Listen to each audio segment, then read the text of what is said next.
तोड़ दो ये क्षितिज, मैं भी देख लूं उस पार क्या है। जा रहे जिस पथ से युग कल्प, उसका छोर क्या है। सिंधु की निसीमता पर लघु लहर का लाश कैसा। दीप लघु सिर पर धर, आलोक का आकाश कैसा। सभ्यता की शुरुआत से ही मानव अंतरिक्ष की रोमांचक कल्पनाओं की उड़ान भरता आ रहा है। रोमांचक कल्पनाओं में अंतरिक्ष कभी आध्यात्म का विषय बना तो कभी कविताओं और कथाओं में अंतरिक्ष को तलाशा गया। पारलौकिकतावाद में समाये मनुष्य ने कभी कल्पना के स्वर्ग और नर्क अंतरिक्ष में स्थापित किए तो कभी पृथ्वी के केंद्र में रखा और अंतरिक्ष को उसकी परिधि मान लिया। धीरे धीरे जब सभ्यता और समझ विकसित हुई, तब मानव ने अंतरिक्ष के रहस्यों को समझने के लिए प्रक्षेपण यंत्र बनाए। कल्पनाओं के सागर पर वैज्ञानिक सोच तैरने लगी। प्रक्षेपण यंत्र विकास की सोच ने दूरबीनों को प्रमुखता दी। दूरबीन के जरिए ही मनुष्य ने विज्ञान के माध्यम से अंतरिक्ष को समझने का प्रयास किया। आर्यभट्ट से लेकर गैलीलियो, कोपरनिकस, भास्कर और न्यूटन तक निरंतर प्रयास होते रहे। परिणाम स्वरूप आधुनिक अंतरिक्ष विज्ञान का विकास हुआ।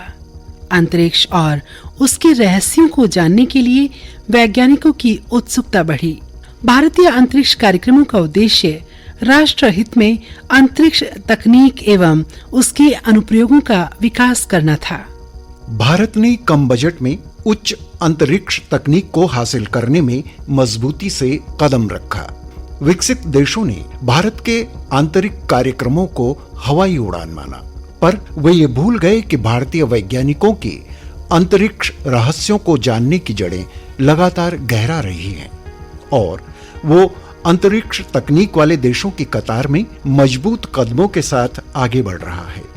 भारतीय अंतरिक्ष कार्यक्रम डॉक्टर विक्रम ए साराभाई की संकल्पना है, इसलिए उन्हें भारतीय अंतरिक्ष कार्यक्रम का जनक कहा गया। वर्ष 1962 में अंतरिक्ष अनुसंधान के लिए भारतीय राष्ट्रीय समिति इनकोस्पार की स्थापना हुई। 15 अगस्त 1969 को समिति को संगठन का दर्जा देकर उसे भारतीय अंतरिक्ष अनुसंधान संगठन इसरो नाम दिया गया। इसरो का मुख्य कार्य भारत के लिए अंतरिक्ष संबंधी तकनीक उपलब्ध कराना, उपग्रहों, प्रमोचक यानों, साउंडिंग रॉकेटों और भू प्रणालियों का विकास करना है। लीजिए सुनते हैं astrophysics research scholar Priyanshu Kaushik क्या कहते हैं। इसरो हमारे देश की वो ऑर्गेनाइजेशन है जो हमारे पूरे स्पेस से रिलेटेड प्रोग्राम, जो भी स्पेस रेस, जैसे पूरे दुनिया भर में स्पेस रेस लगी हुई है, रशिया और अमेरिका सबसे पहले इस शुरू करा था जिन्होंने स्पेस रेस। उस टाइम पे स्पुतनिक और अमेरिका ने फिर नील आर्मस्ट्रांग वगैरह को चांद पर भी भेजा। तो जब इंडियन इंडिपेंडेंस के बाद इंडिया को भी इस रेस में जोड़ना था, तो उस टाइम हमारे जो विक्रम साराभाई थे वो कैम्ब्रिज में पीएचडी कर रहे थे परस्यू। तो उस टाइम उनका काफी इंटरेस्ट था रॉकेट्स में। तो वो क्या करते थे कि कैम्ब्रिज के जो लॉन्स थे वहां पर भी वो स्पेस रॉकेट्स उड़ाते थे। तो वहां पे उस टाइम मतलब जो ब्रिटिशर्स थे वो उनको, बीइंग एन इंडियन और कॉलोनाइज थी कंट्री, तो वो बहुत ऐसा करते थे कि तुम लोग क्या स्पेस उड़ाओगे। तो वो पीएचडी कंप्लीट करके अपनी वहां से वापस आते हैं और अपने फादर से बोलते हैं कि अब मैं नहीं जाना चाहता इंग्लैंड और मैं इंडिया में ही काम करना चाहता हूँ। तो जब इंडिया का पूरा फ्रीडम मूवमेंट खत्म हुआ, इंडिया इंडिपेंडेंट हो गया, तो डॉक्टर साराभाई ने ये स्पेस प्रोग्राम की शुरुआत करी। इसीलिए उनको father of Indian space programme भी बोला जाता है, जहां से फिर हमारा इसरो स्टार्ट हुआ। चंद्रयान 2 खुद में ही एक एग्जाम्पलरी मिशन था फॉर द वर्ल्ड, क्योंकि उसमें जो टोटल कॉस्ट लगी हमारी वो एक हॉलीवुड फिल्म से भी कम लगी, और फिर भी हम मून के उस साइड पे जा पाए जिस साइड पे कोई आज तक नहीं जा पाया, वो भी फर्स्ट अटेम्प्ट। भारतीय अंतरिक्ष अनुसंधान संगठन इसरो ने अपनी अंतरिक्ष उपलब्धियों से अंतरिक्ष विज्ञान के सिरमौर कहे जाने वाले अमेरिका और रूस जैसे देशों को हैरत में डाला। इसरो ने न केवल भारत के कल्याण के लिए बल्कि पूरी दुनिया के सामने सॉफ्ट पावर के रूप में पहचान बनाई। अंतरिक्ष विज्ञान के क्षेत्र में ये साबित किया कि भारत अंतरिक्ष तकनीक में किसी विकसित देश से पीछे नहीं है। भारतीय अंतरिक्ष अनुसंधान संगठन ISRO, international academy of astronautics IAA और astronautical society of India ASI का संयुक्त सम्मेलन 22 जनवरी 2020 को मुख्यालय बंगलुरु में आयोजित हुआ। ये संयुक्त सम्मेलन अंतरिक्ष कार्यक्रमों को ऊर्जा प्रदान करने में वरदान बना। इसरो ने मानव युक्त गगनयान मिशन के लिए एक अर्धमानवीय महिला रोबोट व्योम मित्र को लॉन्च किया। मानव को अंतरिक्ष में भेजने, अंतरिक्ष में पर्यटन और अंतरिक्ष में कॉलोनिया विकास की इसरो वैज्ञानिकों की सोच ने यहीं से उड़ान भरी। यह है astrophysics research scholar Priyanshu Kaushik. अभी इंडिया ने एक स्पेस रोबोट डिजाइन करा है जिसका नाम व्योम मित्रा रखा गया। इसको बनाया इसलिए गया है क्योंकि ये मिमिक कर सकता है कि कैसे ह्यूमंस पे किस तरह से असर होगा रेडिएशन का, ताकि जो हमारे एस्ट्रोनॉट्स हैं उनको स्पेस में भेजें उससे पहले हम वहां देखना चाहते हैं कि उनकी बॉडी पे क्या असर होता है, क्या स्पेस में जाना सेफ है उनके लिए, या फिर हमें क्या और तैयारी उनके साथ करनी चाहिए, उनको क्या ट्रेनिंग करानी चाहिए। इसलिए हमने व्योम मित्रा नाम का एक ह्यूमनॉइड रोबोट बनाया है जो कि ये सारी चीजों की रीडिंग्स लेके हमें भेजेगा। लूसी नाम की एक पहले फीमेल डॉग को भी हमने भेजा था स्पेस में, ऐसे ही डॉक्टर राकेश शर्मा से पहले वो गई थी, तो वो फर्स्ट बीइंग इन स्पेस भी हैं। तो उनके ऊपर जो असर होने वाला था फिर हम उसको देख के हमने रिसर्च करी कि क्या ट्रेनिंग होनी चाहिए उनकी, और फिर उनको भेजा गया था। उसी तरह से अब एनिमल्स को भी रिप्लेस करते हुए हमने एक स्पेस ह्यूमनॉइड रोबोट जो कि पूरी तरह ह्यूमन बॉडी को मिमिक करेगी वो डिजाइन करी है, जो कि सेल्फ डिजाइंड है इंडिया में। बैंगलोर 2020 में वो डिजाइन करी गई है और उसका यही रोल है कि वो जाके स्पेस की पूरी स्टडी करे। 19 अप्रैल 1975 को भारत ने पहला उपग्रह आर्यभट्ट रूस के प्रक्षेपण केंद्र से सफलता के साथ अंतरिक्ष की दुनिया में भेजकर अंतरिक्ष के क्षेत्र में सुनहरे भविष्य की बुनियाद रखी। अंतरिक्ष के रहस्यों से पर्दा उठाने की वैज्ञानिकों की सोच ने उपग्रहों के माध्यम से जीवन में बदलाव की मुहिम को समय के चक्र के साथ गति दी। 18 जुलाई 1980 को SLV-3 के सफल परीक्षण ने भारत को उन देशों में शामिल कराया जो अपने उपग्रह को खुद प्रक्षेपित किया करते थे। SLV-3 के माध्यम से रोहिणी उपग्रह RS-1 को कक्षा में स्थापित किया गया। A great day for India as the nation prepares to launch an advanced developmental satellite and soar higher into space. The 23-meter-long four-stage SLV-3 rocket is to put a 41.5 kilogram Rohini satellite into an elliptical orbit.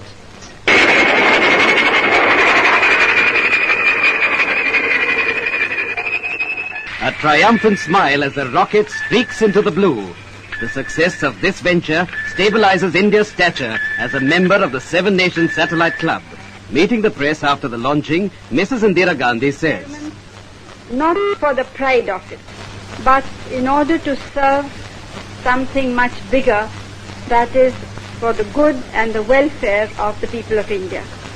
Because each such experiment gives us greater knowledge and information which can be used by the common man, especially by the farmers and peasants. If we know more about the weather, more about the monsoon, more about the land and the oceans around India, this will be of साल 1983 में INSAT 1B के प्रक्षेपण से संचार के क्षेत्र में क्रांति का युग शुरू हुआ। इनसेट 1B के प्रक्षेपण से दूर संचार, दूरदर्शन प्रसारण और मौसम के पूर्वानुमान के क्षेत्र में भारत ने मजबूत कदम रखा। डीडी किसान, बदलते भारत की शान। समय के साथ इसरो वैज्ञानिकों ने अद्भुत वैज्ञानिक सोच, मेहनत, लक्ष्य पाने की उत्सुकता और कार्य के प्रति समर्पण भाव से ध्रुवीय उपग्रह प्रक्षेपण क्षमता में वृद्धि की। एक के बाद एक उपग्रहों को आसमान पर पहुंचाकर ये साबित किया कि अंतरिक्ष की कल्पनाएं अब साकार रूप लेकर रहेंगी। साइकिल और बैलगाड़ी से शुरू हुई भारत की अंतरिक्ष यात्रा के पंखों को हौसलों की उड़ान मिली। मंगल और चांद तक पहुंचने की सोच ने वैज्ञानिकों की कल्पना शक्ति को ऊर्जा दी। करीब 2 दशक तक भारतीय अनुसंधान संगठन इसरो से जुड़े पूर्व राष्ट्रपति डॉक्टर APJ अब्दुल कलाम का कहना था कि अंतरिक्ष यान में एक उपकरण ऐसा होना चाहिए जिसे चांद की सतह पर सफलतापूर्वक गिराया जा सके। 1979 SLV-3 satellite launch vehicle, I was the project director, mission director. My mission is to put the satellite in the orbit. Thousands of people worked nearly 10 years. I have reached the Sriharikota and it's in the launch pad. Countdown was going on. Computer says don't launch it. I am the mission director, I have to take a decision. Everything is on. Behind me there are 6 experts. They saw the problem is there's a leakage in a system, in the control system. We have got sufficient fuel and oxidation for control system is controls the rocket to the required altitude. Now, of course, my experts view, but I took the decision. Problem is mine. Finally, I took a decision. I bypassed the computer. I launched the system. First stage worked is a 4-stage rocket, and second stage got mad. It went to the spin. Instead of putting the satellite in the orbit, it put in the Bay of Bengal. 1979, it was a failure. It was a failure. First time I experienced my failure. How do you manage the failure? Success I can manage. So at that time, a great man, a great leader, also Satish Dhawan, he comes to me, I am very tired working nearly for months. He wakes me up, come, let us go for a press conference. Press is meeting there, like this, number of people, world press, with photos, this and that, all the gadgets they are there. I was really frightened, I will be the culprit, because I am the project director, mission director. What Satish Dhawan said, chairman, Indian Space Research Organization said, dear friends, we have failed today. So that next year they succeed. ISRO ने doctor कलाम की सलाह और दूरगामी सोच पर अंतरिक्ष यान की डिजाइन में बदलाव किए। बदलाव की उनकी ये सोच रंग लाई और मून इंपैक्ट प्रोब लूनर चांद की सतह पर सफलतापूर्वक पहुंचा। वर्ष 2014 में मंगलयान को मंगल की धरती पर उतारकर इसरो वैज्ञानिकों ने इतिहास रचा। पहली बार में ही मंगलयान को मंगल पर उतारने का कीर्तिमान भारत के नाम हुआ। इस उपलब्धि को प्राप्त करने वाला भारत विश्व का चौथा देश बना। इसरो वैज्ञानिकों की दृढ़ इच्छा शक्ति, मेहनत और कल्पनाएं एक के बाद एक साकार हुई। अंतरिक्ष यात्रा की उपलब्धियों में 7 जून 1979 को 442 किलोग्राम वजन के उपग्रह भास्कर का पृथ्वी की कक्षा में स्थापित किया जाना, 1980 में रोहिणी उपग्रह का भारत में निर्मित प्रक्षेपण यान SLV-3 द्वारा कक्षा में स्थापित किया जाना, जनवरी 2014 में GSAT-14 का GSLV-D प्रक्षेपण में एक स्वदेशी क्रायोजेनिक इंजन का प्रयोग इसरो की बड़ी उपलब्धि माना गया। इसरो ने 16 अगस्त 2024 को EOS-8 सैटेलाइट लॉन्च कर इतिहास रचा। EOS-8 धरती की सतह और उसके पीछे होने वाली हर हरकत यानी भूकंप, सुनामी और दूसरी आपदाओं पर निगाह रखेगा। भारतीय अंतरिक्ष इतिहास में पहली बार EOS-8 सैटेलाइट के माध्यम से टेक्नोलॉजी ट्रांसफर की जाएगी। सैटेलाइट समुद्र की सतह पर हवाओं की जांच, मिट्टी की नमी का आकलन सहित भारतीय उद्योगों एवं सार्वजनिक क्षेत्र के उपक्रमों के लिए मददगार साबित होगा। बेशुमार अंतरिक्ष उपलब्धियों से अंतरिक्ष अनुसंधान संगठन इसरो एक वैश्विक आंतरिक महाशक्ति बन चुका है। इसरो और परमाणु ऊर्जा संयंत्र की शुरुआत का गौरव महान भौतिकी विज्ञानी और खगोल शास्त्री डॉक्टर विक्रम अम्बालाल साराभाई को प्राप्त है। आपको भारतीय अंतरिक्ष का जनक कहा गया। डॉक्टर विक्रम ए साराभाई का कथन था, मानव रहित अंतरिक्ष उड़ानों में आर्थिक रूप से उन्नत राष्ट्रों के साथ प्रतिस्पर्धा की हम कल्पना नहीं कर रहे, लेकिन हम आश्वस्त हैं कि अगर हमें राष्ट्रीय स्तर पर और राष्ट्रों के समुदाय में कोई सार्थक भूमिका निभानी है तो हमें समाज की वास्तविक समस्याओं के लिए उन्नत प्रौद्योगिकियों को लागू करने के लिए किसी से पीछे नहीं रहना चाहिए। विज्ञान की शिक्षा में बेहद दिलचस्पी रखने वाले साराभाई ने वर्ष 1966 में अहमदाबाद में सामुदायिक विज्ञान केंद्र की स्थापना की। ये केंद्र आज विक्रम साराभाई सामुदायिक विज्ञान केंद्र के नाम से जाना जाता है। 1966 में नासा के साथ उनके संवाद के कारण 1975-76 के दौरान उपग्रह अनुदेशात्मक दूरदर्शन परीक्षण का प्रमोशन किया गया। साराभाई ने भारतीय उपग्रहों के लिए नई परियोजनाएं शामिल की। पहला भारतीय उपग्रह आर्यभट्ट उरुसी कॉस्मोड्रोम से 1975 में कक्षा में स्थापित किया गया। अंतरिक्ष कार्यक्रमों को शिखर तक पहुंचाने वाले डॉक्टर विक्रम साराभाई को वर्ष 1962 में शांति स्वरूप भटनागर, वर्ष 1966 में पद्म भूषण और वर्ष 1972 में मरणोपरांत पद्म विभूषण से नवाजा गया। यह है astrophysics research scholar Priyanshu Kaushik. Doctor Vikram Sarabhai एक बहुत ही विजनरी इंसान थे। उन्होंने अपनी पीएचडी परस्यू करी कैम्ब्रिज से, फिर वो डॉक्टर होमी जहांगीर बाबा उनके under Indian institute of sciences Bangalore में अपना रिसर्च परस्यू करना चाहते थे। वहां पे उस टाइम उस इंस्टीट्यूट के डायरेक्टर थे डॉक्टर सीवी रामन। तो तब इंडिया का फ्रीडम मूवमेंट चल रहा था जब वो वापस आए थे। तो विक्रम साराभाई ने जाके उनको बहुत सारी इंसाइट्स ऐसी दी कि उनकी मतलब वो स्टूडेंट और टीचर का रिश्ता कम और उनका बहुत दोस्तों जैसा रिश्ता बहुत वहां से क्रिएट हुआ। फिर उन दोनों ने मिलके इंडिया का एटॉमिक एनर्जी प्रोग्राम बनाया जहां पे हमने न्यूक्लियर टेस्ट करे सारे। तो पहले इसरो भी atomic energy department of atomic energy के अंडर ही था। तो डॉक्टर साराभाई ने बहुत सारे मिनिएचर रॉकेट्स बना के श्रीहरिकोटा में काफी सारे टेस्ट करे। उस टाइम पे उनके साथ जो काम करने वाले थे वो हमारे मिसाइल मैन ऑफ इंडिया, हमारे former president doctor APJ Abdul Kalam missile man of India भी थे। तो डॉक्टर साराभाई का विजन केवल मतलब स्पेस प्रोग्राम या फिर डिपार्टमेंट ऑफ एटॉमिक एनर्जी से रिलेटेड ही नहीं था। उन्होंने इंडिया के लिए काफी सारा काम करा, टेक्सटाइल इंडस्ट्री में बहुत सारा काम करा। उन्होंने इंडिया के leading management institute India IIM Ahmedabad उन्होंने ही सेटअप करा था। धार्मिक, पौराणिक और विज्ञान की दृष्टि से मानव के लिए चंद्रमा सदैव से आस्था और कौतूहल का विषय रहा है। चंद्रमा पृथ्वी का एकमात्र प्राकृतिक उपग्रह है। ये सौरमंडल का 5वां और सबसे बड़ा प्राकृतिक उपग्रह है। गोलाकार चंद्रमा की पृथ्वी से दूरी करीब 38,400 किलोमीटर है। चंद्रमा की अपनी रोशनी नहीं होती। सूर्य के प्रकाश से चंद्रमा प्रकाशवान होता है। हिंदू धर्म शास्त्रों में भगवान शिव शंकर को चंद्रमा का स्वामी कहा गया है। सोमवार चंद्रदेव का दिन माना जाता है। चंद्रमा से जुड़ी पौराणिक मान्यता के अनुसार चंद्रमा को महर्षि अत्रि और माता अनुसुईया का पुत्र भी माना जाता है।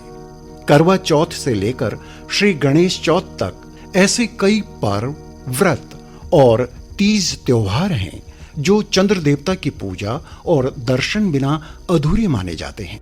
आध्यात्मिक दृष्टि से विभिन्न संस्कृतियों में चंद्रमा हमेशा से एक दिव्य प्रतीक रहा है, जिसमें अपनी ऊर्जा में विश्वास करने वाले लोगों को बदलने, शुद्ध करने और उनकी मदद करने की महान शक्ति समाहित है। मानव में चंद्रमा को जानने, इसके रहस्यों को समझने की उत्सुकता सदियों से चली आ रही है। इसरो के वैज्ञानिकों ने मानव इच्छा शक्ति को साकार बनाने का मिशन वर्षों से चलाया हुआ है। अंतरिक्ष जगत के रहस्यों से पर्दा उठाने के अनवरत प्रयास किए जा रहे हैं। चंद्रयान मिशन इसरो वैज्ञानिकों की बड़ी उपलब्धि है, जिसका उद्देश्य जीवन में बदलाव के साथ तकनीकी क्षेत्र में शिखर छूना है। 22 अक्टूबर 2008 को भारतीय अंतरिक्ष अनुसंधान संगठन द्वारा 1380 किलोग्राम भार का चंद्रयान 1 लॉन्च किया। ये 14 नवंबर 2008 को चंद्रमा की सतह पर उतरा। चांद पर भारत का तिरंगा लहराया और देश अपनी पताका लहराने वाला विश्व का चौथा देश बना। चांद पर पानी खोजने का श्रेय भारत को मिला। भारत के लिए चंद्रयान 2 मिशन जटिल मिशन रहा। चंद्रमा के दक्षिणी ध्रुव का पता लगाने के लिए ऑर्बिटर लैंडर और रॉबर से युक्त चंद्रयान 2 22 जुलाई 2019 को मिशन पर भेजा गया। बाहुबली नाम के सबसे ताकतवर और बड़े रॉकेट GSLV मार्क 3 के माध्यम से प्रक्षेपित चंद्रयान 2 की लैंडिंग विफल रही।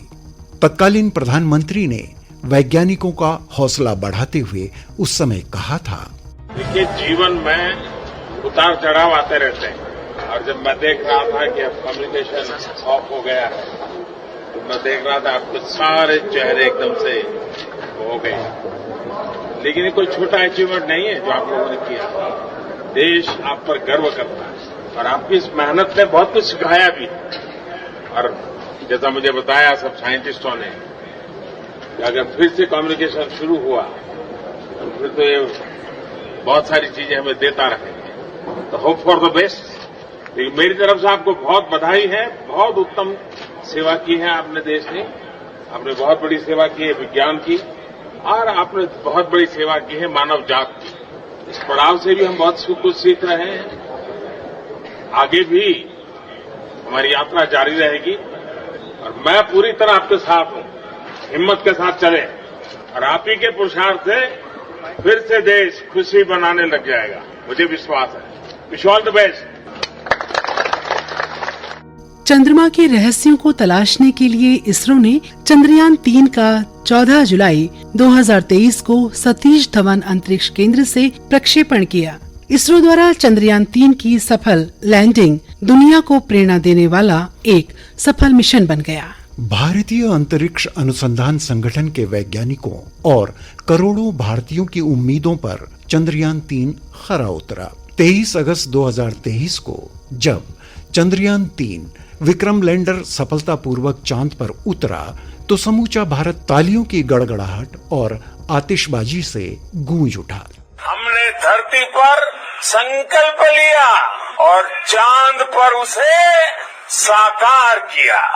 कभी कहा जाता था चंदा मामा बहुत दूर के हैं। अब एक दिन वो भी आएगा जब बच्चे कहा करेंगे चंदा मामा बस एक टूर के हैं। मैं टीम चंद्रयान को, इसरो को और देश के सभी वैज्ञानिकों को जी जान से बहुत बहुत बधाई देता हूँ। चंद्रयान 3 की सफल लैंडिंग पर इसरो के अध्यक्ष एस सोमनाथ ने कहा था, अमेरिका, रूस और चीन के बाद चांद पर सॉफ्ट लैंडिंग से विश्व में भारत का गौरव बढ़ा है। इस सफलता से इसरो को भविष्य के मिशनों के लिए प्रेरणा मिलेगी और ये भारतीय अंतरिक्ष कार्यक्रम के लिए एक महत्वपूर्ण कदम है। इसरो वैज्ञानिकों और भारतवासियों का स्वप्न साकार हुआ। चंद्रयान 3 की सफल लैंडिंग पर प्रधानमंत्री श्री नरेंद्र मोदी ने इसरो वैज्ञानिकों और देशवासियों को बधाई दी। उन्होंने 23 अगस्त को प्रत्येक वर्ष राष्ट्रीय अंतरिक्ष दिवस मनाए जाने की घोषणा की। मेरे परिवारजनों, आप जानते हैं कि स्पेस मिशंस के टच डाउन पॉइंट को एक नाम दिए जाने की वैज्ञानिक परंपरा है। चंद्रमा के जिस हिस्से पर हमारा चंद्रयान उतरा है, भारत ने उस स्थान के भी नामकरण का फैसला लिया है। जिस स्थान पर चंद्रयान 3 का मून लैंडर उतरा है, अब उस पॉइंट को शिव शक्ति के नाम से जाना जाएगा। शिव में मानवता के कल्याण का संकल्प समाहित है और शक्ति से हमें उन संकल्पों को पूरा करने का सामर्थ्य मिलता है। चंद्रमा का शिव शक्ति पॉइंट हिमालय से कन्याकुमारी से जुड़े होने का बोध कराता है। आज भारत के छोटे छोटे बच्चों की जुबान पर चंद्रयान का नाम है।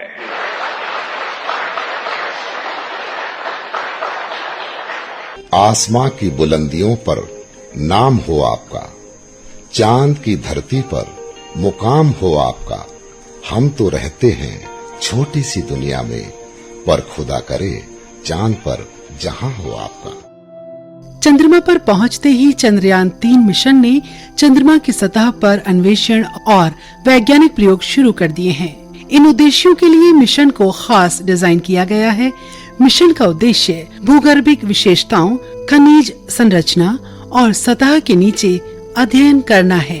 चंद्रयान मिशन चंद्रमा की सतह पर पानी की उपस्थिति का अध्ययन कर चंद्रमा की सतह पर जीवन की संभावनाओं को तलाश करेगा।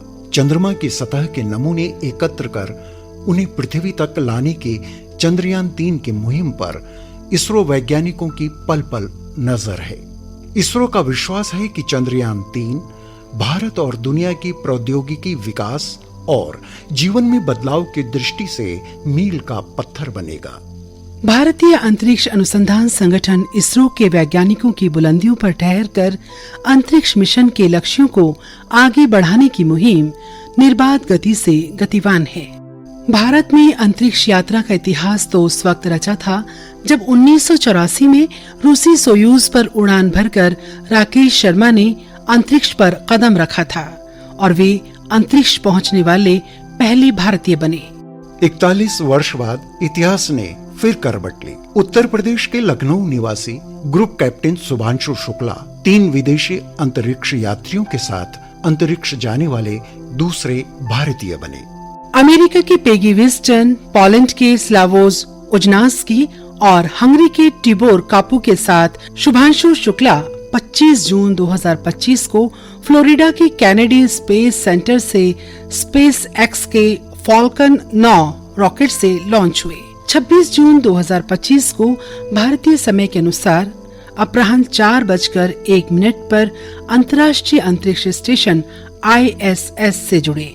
15 जुलाई 2025 को अंतर्राष्ट्रीय अंतरिक्ष स्टेशन से शुभांशु शुक्ला की पृथ्वी पर सुरक्षित वापसी हुई। मिशन चंद्रयान 3 को अंतरिक्ष अन्वेषण के लिए प्रतिष्ठित जॉन एल जैक 2024 स्विगर्ड जूनियर पुरस्कार मिला। संयुक्त राज्य अमेरिका के कोलोराडो में भारत अंतरिक्ष अनुसंधान संगठन इसरो की ओर से ह्यूस्टन में भारत के महावाणिज्य दूत DS मंजुनाथ ने ये पुरस्कार प्राप्त किया। एक्सियोम 4 मिशन के हिस्सा बने शुभांशु शुक्ला ने अपने साथी अंतरिक्ष यात्रियों के साथ 18 दिन में 60 से अधिक प्रयोग किए। प्रधानमंत्री श्री नरेंद्र मोदी ने देश के गौरव शुभांशु से मिलकर बधाई दी। उन्होंने विश्वास व्यक्त किया कि शुभांशु शुक्ला की अंतरिक्ष यात्रा विकसित भारत 2047 के लिए अंतरिक्ष कार्यक्रम में अहम भूमिका बनेगी। अनंत अंतरिक्ष में भारत की वैज्ञानिक उपलब्धि का चंद्रयान 3 मिशन एक गवाह है। मिशन यही साबित करता है कि भारत चंद्रमा पर है। हमारा राष्ट्रीय गौरव चंद्रमा पर है। ये आज का भारत है जो निर्भीक और जुझारू है। एक ऐसा भारत जो नए अनुसंधान और नित नई वैज्ञानिक सोच रखता है। एक ऐसा भारत जो डार्क जोन में जाकर भी दुनिया को रोशनी की किरण फैलाने की अद्भुत क्षमता रखता है। यही है सोने की चिड़िया कहलाने वाला 21वीं सदी में देशवासियों की कल्पनाओं और आशाओं का भारत।